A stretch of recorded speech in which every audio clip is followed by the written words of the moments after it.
What risk an entity working in the education sector may expose to? What are the risk categories? How the geographical presence can have an impact on the risk assessment, risk identification, and risk management. This video is a small effort to understand the key risk areas in the education sector.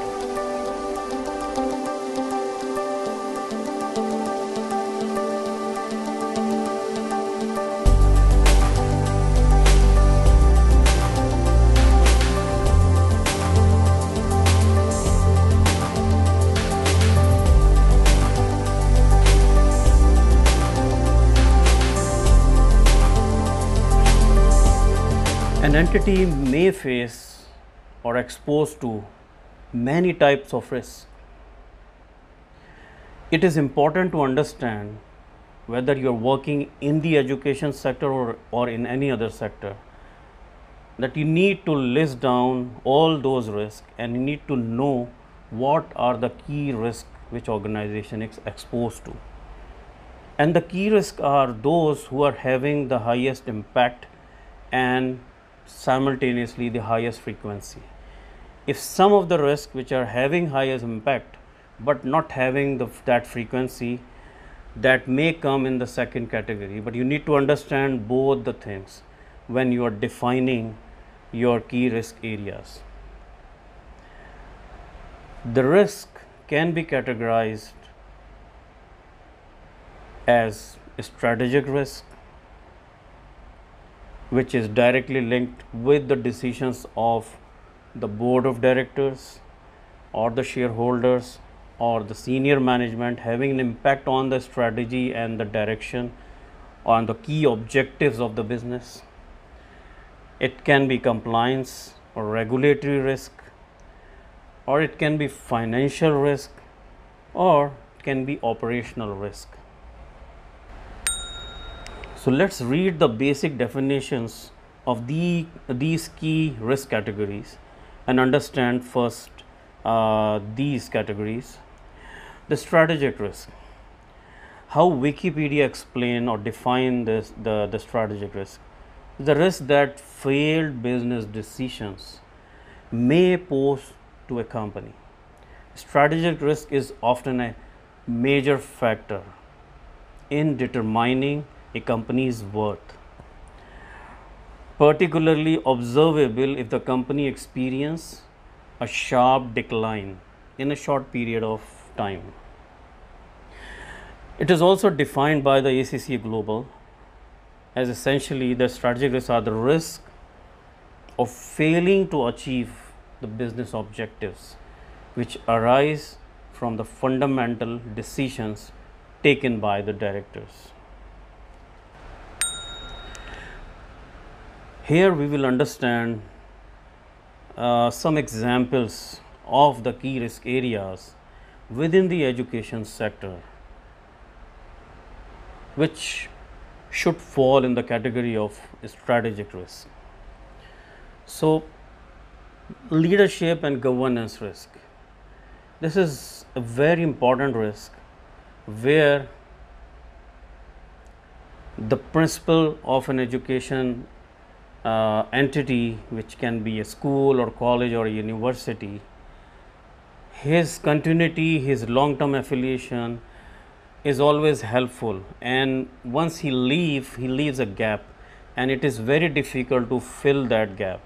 So the dean or the principal or some key head of the faculties, they are always important. This is any entity, any educational sector entity having a high turnover at these levels will not be having stability in within their academic schedule, and they will be having problems of governance because of the key positions are having the high turnover. New competitor. This is another risk in this scenario, because the strategy changes, because whenever a new competitor enters in the market, particularly a market which is having less competitors, maybe it's in a specialized education, maybe it's the geographical location. So any competitor comes, he wants to understand your strategy and will be having a counter strategy to retain, to grab some of the business, and you have to understand how adjustments are needed in your strategy to continue your working in the same sector. And this is linked with another risk, which is the business continuity. Business continuity is again very important risk.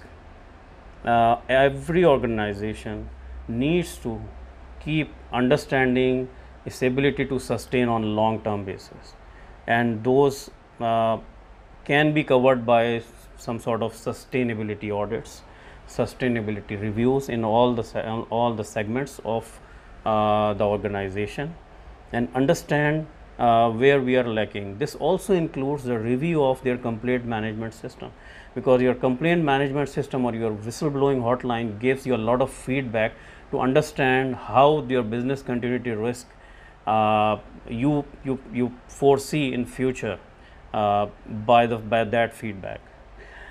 Another important feedback, and it's not the least if we compare with others, is the reputational risk. When you're working and managing so many students, so many stakeholders, you need to be careful that those who are representing your organization know the brand value and reputational impact on the entity, on the future of the entity. That is a potential risk, and that should always be on the top to maintain the reputation, to do not harm the brand value which you are carrying with you. So these are key. This is not an all exclusive list of key risk areas, but again these are very important risk if you are working in the education sector. Second category is compliance and regulatory risk. How this is defined? Let me read the definitions.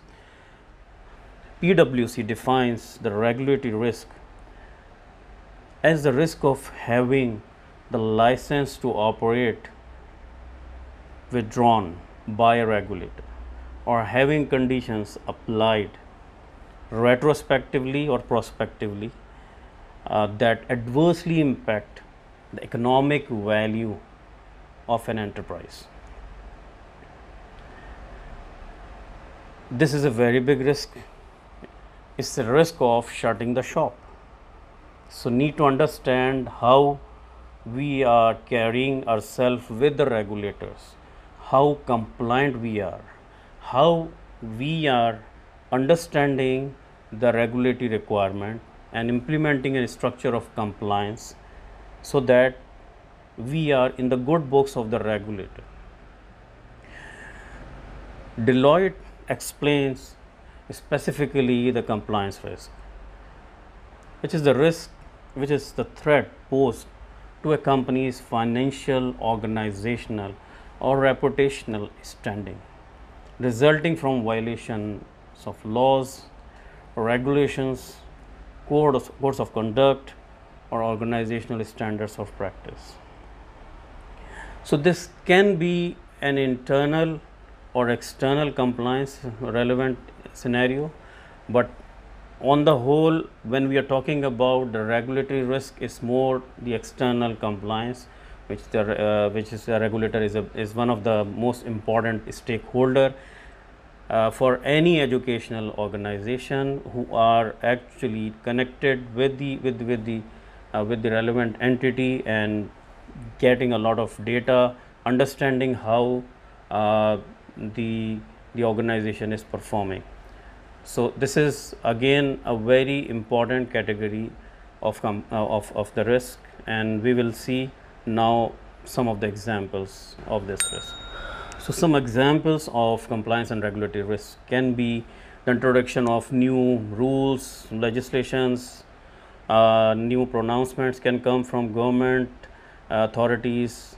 Uh, for example, when you talk about in the scenario of Dubai, the KHDA is checking, is having their requirements. They are regularly sending to schools their requirements. There can be a change in the regulatory environment. Sometimes some entities have been moved to another regulator. Again, an assessment has to be made on the impact of that change. There is a non-compliance risk always exists. An entity needs to understand and assess from the outset what is their structure of compliance, what is their compliance setup. They need to have the required resources on board from the outset who are aware of what are the applicable laws and regulations, what are the timelines and deadlines, what procedures should be followed, and their responsibility is to keep the organization compliant, keep connected with the regulators, and keep in always stay on the good books of the regulators. Financial risk, the third category.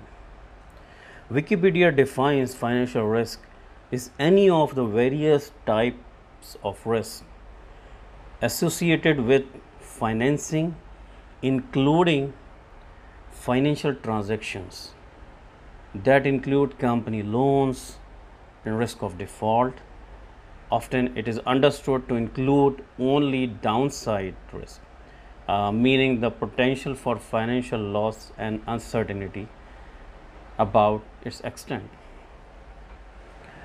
So financial risk is basically linked with the money matters, the financial transactions. There are different types of financial risk, which we'll see now in the next section. Financial risk is a very important category. The key risk areas in financial risk are the liquidity risk, like shortage of funds, shortage of cash. You are unable to pay to your suppliers, you are unable to pay to your vendors, you are unable to pay to your service providers, you are unable to pay your salaries. Credit risk, here you are unable to pay back to your lenders.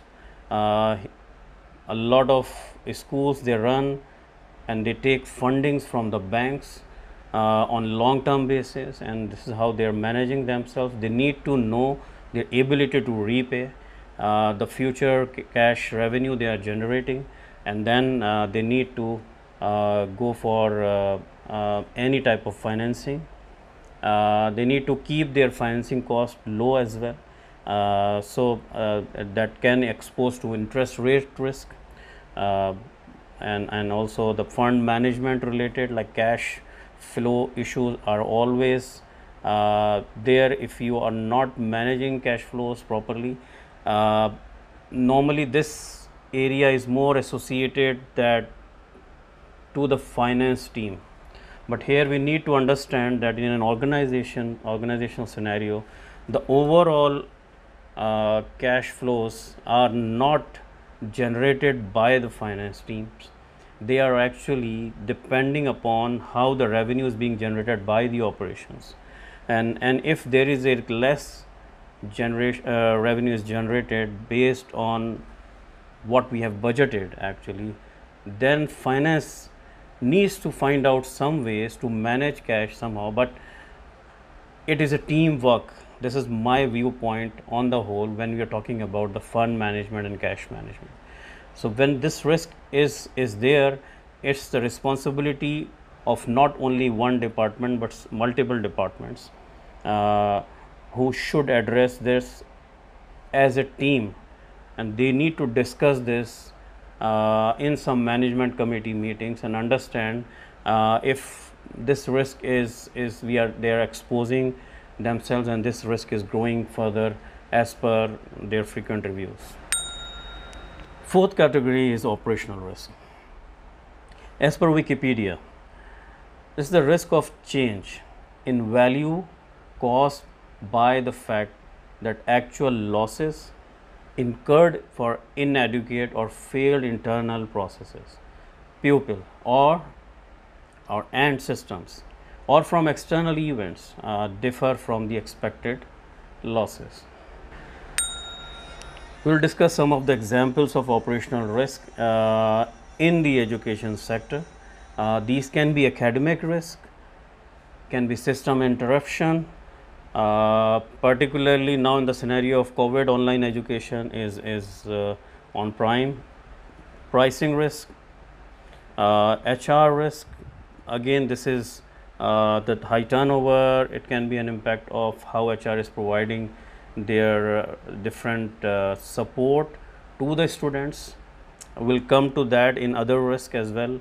Weak complaint handling system, for example, child protection risk, health and safety risk, cyber security risk, risk of property loss, liability risk like for the school management as well, the child and employee protection risk, the bullying, inappropriate behavior risk.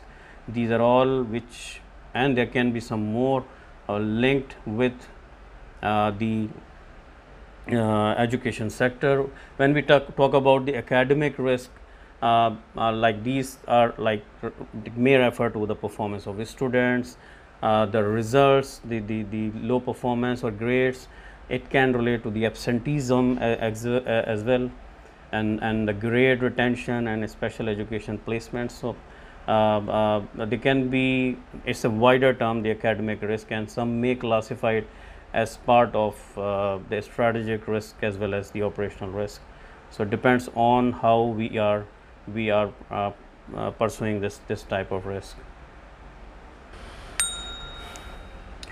This video is focused mainly on the key risk areas and not on the risk management. But the understanding and awareness of risk is the first step towards the risk management. You need to know the risk to manage it. There can be different ways of managing the risk. It can be risk retention, can be risk avoidance, risk mitigation, risk sharing or risk transfer. In the educational sector environment, there are different type of insurance policies which are actually covering a lot of risk. We can say these are types of risk transfer, risk sharing, like the school board legal liability coverage, or it can be the student accident, or maybe a property loss relevant insurances.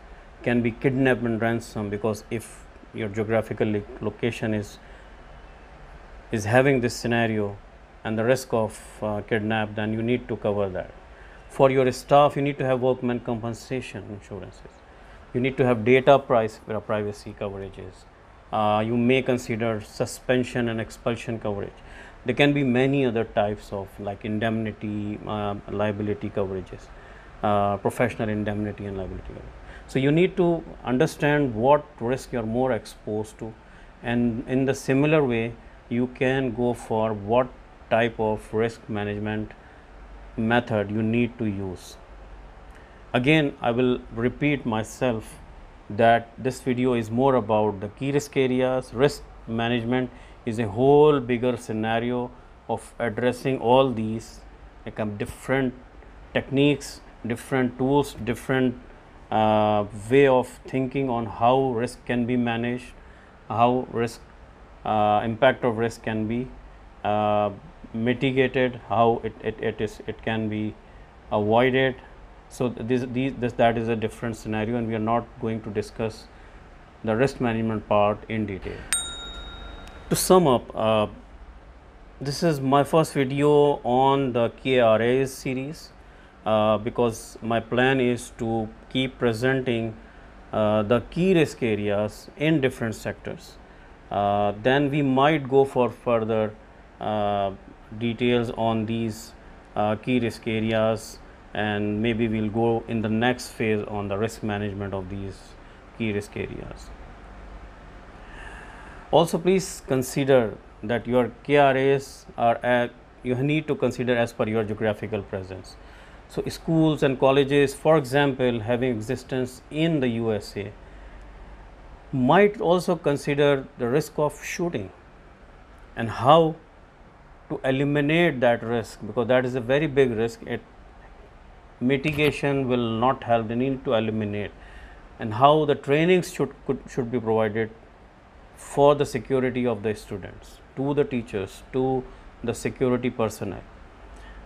This is one example. Similarly, you can think from your own angle which geographical sector you are working and what type of risk you may be exposed to. We have discussed some of the key strategic, regulatory, compliance, financial and operational risks.